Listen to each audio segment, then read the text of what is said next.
Usa ka amahan sa Cagayan de Oro City priso human nga giunay og dunggab niini ang iyang duha ka minor de edad nga anak. Patay ang 2 anyos niining anak samtang samdan ang 4 anyos. Ang hinungdan sa krimen giingong selos. Ano ang report?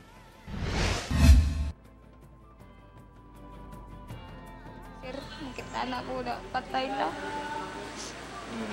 Wala ko kamugon gabi. Wa ka nagdahom ngayon ana? Nagdahom ko giguan niya, sir.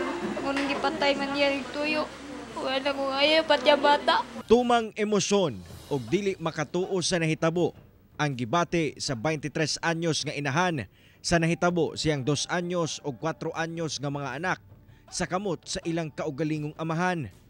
Ang duha ka mga bata gipangdunggab sa ilang amahan sa San Isidro, Barangay Lumbia, Cagayan de Oro City pasado las 6 sa gabi adlawng Miyerkules.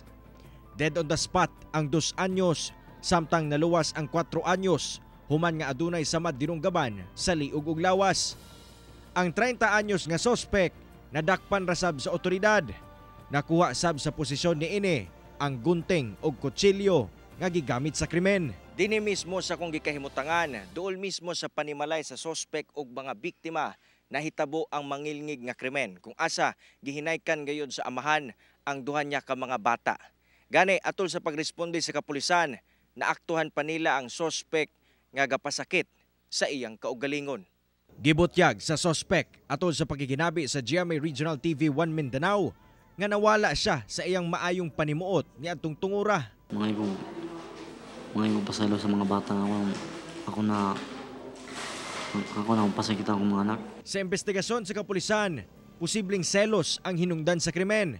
Nasuko kuno ang sospek sa paglakaw sa iyang kaipon. Karon paningkamutan sa Cagayan de Oro City Police Office nga ma-endorse ang maong kaso sa buhatan sa City Prosecutor's Office. Dugang sa inahan sa mga bata nga una pa man nahitabo ang krimen, daan na kuno silang gaaway sa sospek.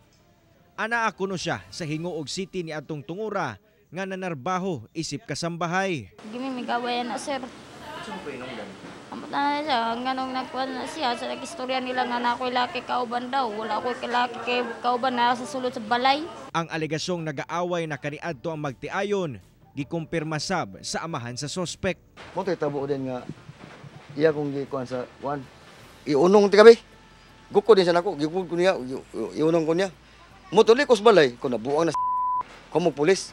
Kasong parricide o frustrated parricide ang atubangon sa sospek. Problema sab sa nabling banay ang pagpalubong o medikasyon sa mga biktima. Busa, buot silang manawagan og tabang para sa mga buot mo tabang, mamahimo nga makontak o makapadala sa numero nga makita sa inyong TV screen. Kauban si Makoy Sempron sa kamera.